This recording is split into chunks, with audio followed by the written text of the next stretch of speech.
bu ngeen dee seetaan ak fu ngeen mënti nekk bu ngeen wootee immédiatement dañu leen di bàyyi ngeen tànnal seen bopp région bu leen neex bu ko defee région boobu ngeen tànn lu ngeen fa fekk ci enveloppe yéen lañu koy baaxee. alors démb nag ba tey ñu ngi gis vidéo bi ñuy partagé ci vidéo conférence bu Youssou Ndour amal ak président wu France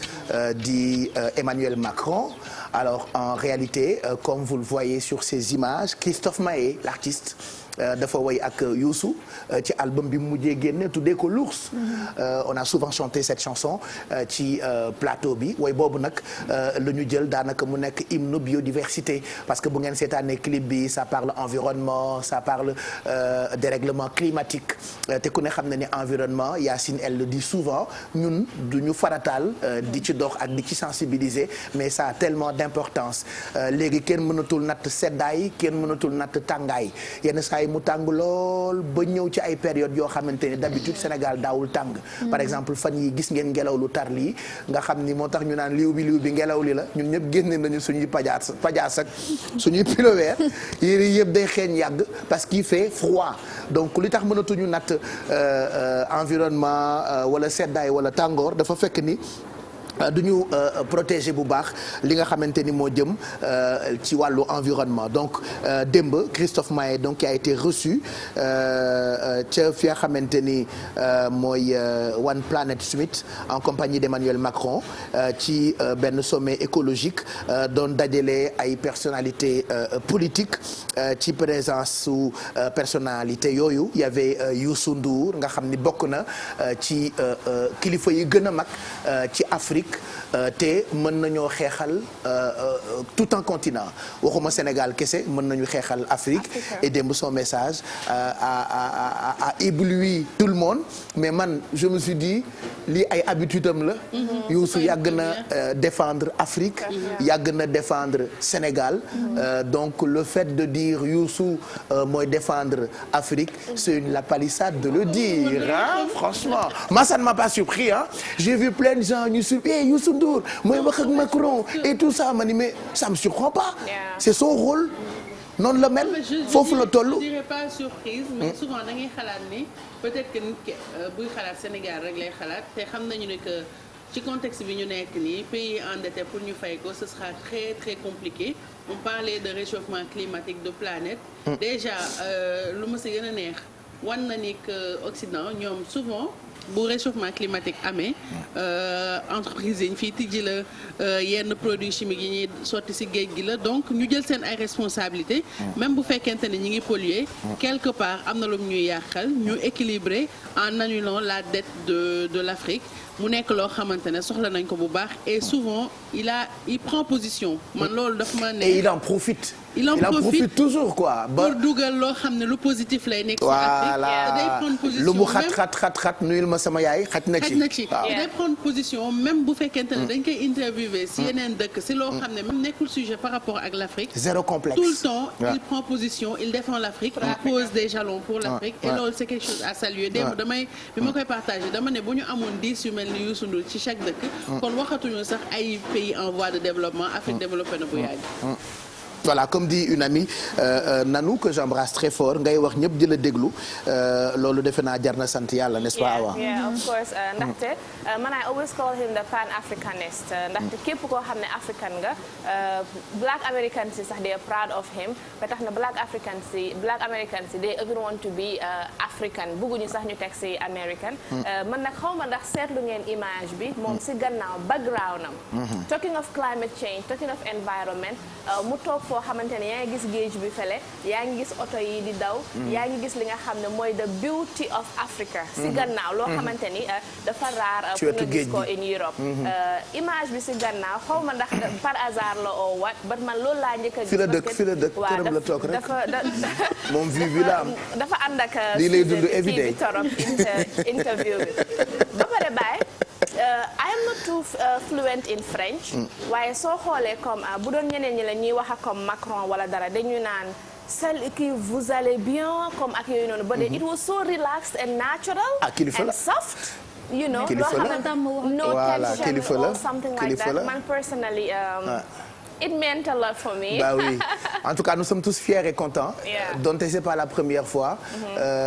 On a l'habitude de le voir moom ak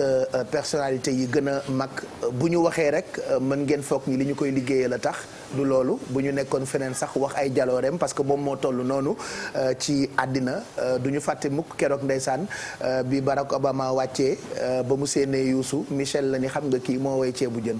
yooyu yëpp wala ma wàññi. loolu la wax. Barack loolu la wax Michel de ne ko Youssou Ndour moom moo woy ceebu jën non poignée de main bi duñ ko fàtte mukk et voilà hier aussi il l'a montré ci rencontre boo xamante ni mu ngi am ci diggante président wu France Emmanuel Macron ak ki nga xamante ni mooy Christophe Maé way ak Youssou Ndour way bi tudd l'ours et que hymne la ci wàllu biodiversité écologie environnement dérèglement climatique. Je pense qu'on peut en profiter pour revenir un peu sur ces images qui sont partagées depuis hier présence Youssou Ndour ci daje boobu nga xamee ne mu ngi amoon ci diggante ñaari tubaab mais moom faaw rek mu wax ci puisque kilifa la te toll la noonu ci àddina c'est pas pour rien mu bokk ci personnalité yi nga xamante ne ñoo ëpp influence waxuma sax ci Sénégal wala ci Afrique mais fépp ci monde bi ça s'est passé hier entre moom Christophe Maé ak président Macron. Le réchauffement climatique. Salut tout le monde. Bonjour Monsieur le Président, bonjour cher ami Christophe. Écoute, Christophe l'a bien résumé tout à l'heure, la musique c'est quand même un loisir, entertain les gens, accompagne les gens, mais nous sommes conscients que c'est une force aussi. Et nous pouvons l'utiliser pour faire avancer des choses. Aujourd'hui, c'est l'éducation et la sensibilisation. Depuis Paris, la COP21, où il y a eu un objectif pour diminuer le réchauffement climatique. Aujourd'hui, ce monde, il a changé. Et donc, je pense que c'est l'apport de tout le monde, des artistes, des politiques, des financiers, peut répondre à ce nouveau monde qui a besoin beaucoup plus de solidarité et je me réjouis, d'où la nécessité de cette chanson l'ours que j'ai eu le plaisir de chanter avec mon ami Christophe Maé qui aime beaucoup l'Afrique, c'est vrai. Il me raconte des fois qu'il est dans un taxi dans le Sénégal où il est en train d'écouter de la musique locale, il me parle des artistes d'ici et c'est un bon truc nord-sud. Et je pense que bon voilà, si ça résonne jusque là-bas, nous on est très heureux et nous voulons faire savoir que l'Afrique a besoin aujourd'hui de beaucoup plus de soutien, Monsieur le Président, parce que voilà donc ça s'est passé hier j'étais en train de regarder en même temps vidéo bi wala élément bi ci page Facebook bu télévision Futur Média donc Youssou Ndour qui parlait comme ça ak président wu France Emmanuel Macron avec l'artiste Christophe Maé ñoom ñaar dañu def benn woy et que hymne écologie la démb la woon ca Élysée mooy fii président wu France dëkk comme ñun suñu palais de la République et hier tout le monde était content jusqu'à présent on est content et fier je pense qu'on peut en profiter pour won leen woy bi nga xamante ni moo waral lii ci diggante Youssou Ndour ak Christophe Maé nag dafa bëgg Sénégal il a chanté avec par exemple Julia Sarr am na version boo xamante ni ci woy bi ñuy bëgg a déglu version acoustique la woyu ko ak Youssou Ndour mais en live daf ko woy ak Julia Sarr qui est originaire de la Gambie qui est sénégalaise qui est la petite sœur à Samuel Sarr qui était ministre ci jamonoy Maître Abdoulaye Wade Samuel Sarr bu Bébé Rose gambienne donc tu vois un peu affaire de Sénégal affaire de bëgg Afrique affaire de bëgg Sénégal Christophe Maé toujours et Youssou l'a dit il paraît Christophe bu toogee ak moom souvent daf koy wax cofeel bi nga xamante ni am na ko ci Sénégal regardez c'est un très beau titre ñu déglu ko Youssou Ndour Christophe Maé lu leen ci ça c'est Daouda Gueye oh Daouda la dafay gëj quand même il a perdu la main quoi ngeen baalal ñu mais dañu am benn ingénieur de son bu fi gëjoon quoi il a repris ce matin mais quand même il me fatigue Daouda Gueye oulala Mansour Gueye mënoon ngaa toog yow kese doyoon nga ñu quoi quand même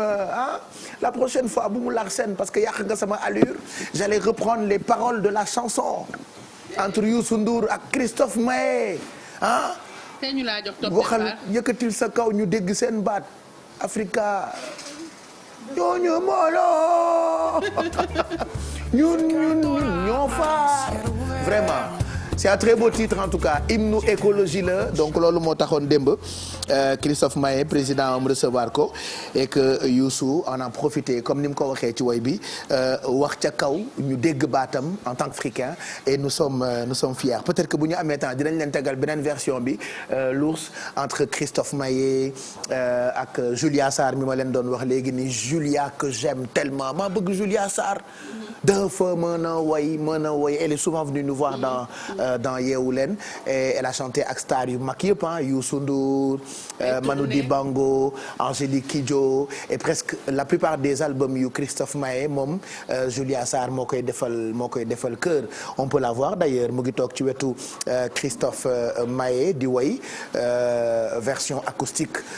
bu l'ours moom Julia Sarr ak talent bi nga xamante ni moo nekk ci moom on l'aime beaucoup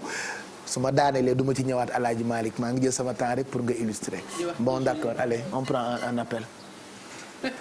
c'est dommage. Prends un appel grave. Ah mais j'ai pas le choix Ouais, prends un appel. C'est les aléas de la TFM.